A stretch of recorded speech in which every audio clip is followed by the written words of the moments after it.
आज मेरे किचन में बन रही है दावत स्पेशल डिश की रेसिपी, जो कि बड़े एहतमाम के साथ बनाई जाती है दावतों में और बड़े एहतमाम के साथ खाई जाती है मटन कौरमा। आज मैं मटन कौरमा की रेसिपी लेकर आई हूँ। तो चैनल पर न्यू है तो मेरे चैनल कुक विद हिबा को सब्सक्राइब कर लीजिएगा, रेड बटन को दबाकर, और बेल नोटिफिकेशन को भी ऑल पर सेट कर लीजिएगा ताकि मेरी हर न्यू वीडियो की नोटिफिकेशन आपको सबसे पहले मिल सके। तो वीडियो को स्टार्ट करते हैं। बिस्मिल्लाहिर्रहमानिर्रहीम। यहाँ पे मैंने कुकर ले लिया है और उसमें हाफ़ कप ऑयल डाल रही हूँ और खड़े मसाले ऐड करेंगे।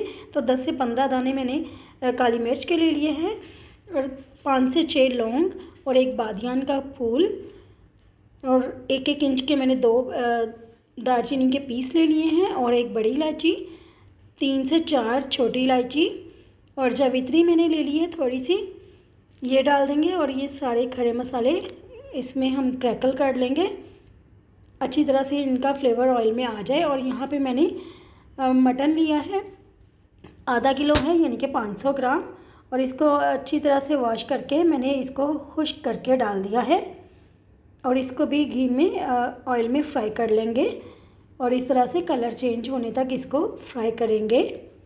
बहुत ही आसान सी मटन कौरमा की रेसिपी मैं आपके साथ शेयर करने जा रही हूँ।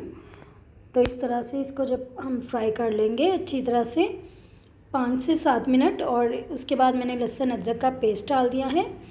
ये 1 टीस्पून लहसुन अदरक का पेस्ट है और लहसुन अदरक के पेस्ट के साथ भी इसको अच्छी तरह से फ्राई कर लेंगे ताकि ये जो गोश्त की स्मेल होती है वो अच्छी तरह से निकल जाए। अब इसमें 2 मीडियम साइज़ के मैंने टमाटर क्यूब्स में कट किए हुए डाल दिए हैं और टमाटर डाल के भी अच्छी तरह से इसको मिक्स करेंगे। टमाटरों को गोश्त में सॉफ्ट होने तक पकाएंगे। और यहाँ पे मैंने हाफ़ कप दही ली है और दही को अच्छी तरह से फेंट कर डाल दिया है और साथ ही मैंने 1 टीस्पून सुरख मिर्च पिसी हुई और हाफ़ टीस्पून नमक, हाफ़ टीस्पून हल्दी और 1 टेबलस्पून खुश्क धनिया पिसा हुआ और 1 टीस्पून यहाँ पे मैंने पिसा हुआ गरम मसाला डाला है। और ये सारे ड्राई मसाले डाल के भी इसको अच्छी तरह से मिक्स कर लेंगे। और देखिए दही जो है वो अपना पानी छोड़ती जाएगी और इस तरह से हम गोश्त को भी इसके साथ ही भूनते जाएंगे। तो यहाँ पे दही ने पानी छोड़ दिया है, गोश्त का अपना पानी भी होता है। और 1 गिलास पानी मैं और डालूँगी इसमें, क्योंकि मटन को गलाने के लिए पानी ज़्यादा चाहिए होता है, इसलिए हमने इसमें पानी और डाला है। चिकन तो वैसे भी गल जाता है, लेकिन मटन के लिए हमें पानी डालना पड़ता है। तो अब मैं प्रेशर को ढक्कन लगा दूँगी इस तरह से। तो 20 से 25 मिनट इसको वेट लगाएंगे और हमारा गोश्त बिल्कुल ही गल जाएगा। और ये देखिए 25 मिनट के बाद मैंने प्रेशर को जब खोला है तो इस तरह से ये गोश्त है, जो कि देखने से ही गला हुआ लग रहा है। फिर भी मैं इसको चेक कर लेती हूँ और मैंने बोटी को तोड़कर चेक कर लिया है, गोश्त अच्छी तरह से गला हुआ है।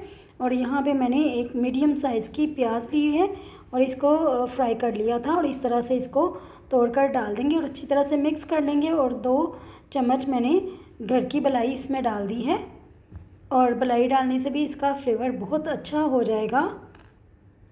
और मलाई को भी अच्छी तरह से इसमें 5 से 6 मिनट पका लेंगे। अभी तक मेरे चैनल को सब्सक्राइब नहीं किया तो प्लीज़ रेड बटन बहुत ही मज़े का बनता है ये इस तरह से लास्ट पे फ्राई किया हुआ प्याज डालने से और मलाई डालने से। और यहाँ कौरमा बिल्कुल तैयार है। अब मैं इसको डिश में निकाल लूँगी। तो देखिए मैंने इसको डिश आउट कर लिया है और कितना अच्छा सा इसका कलर लग रहा है, खुशबू भी बहुत अच्छी है। तो आप भी इसी तरीके से बनाइएगा और मुझे बताइएगा कमेंट करके कि मेरी रेसिपी आपको कैसी लगी। तो मिलते हैं किसी और न्यू रेसिपी वीडियो के साथ, तब तक के लिए अल्लाह हाफिज़।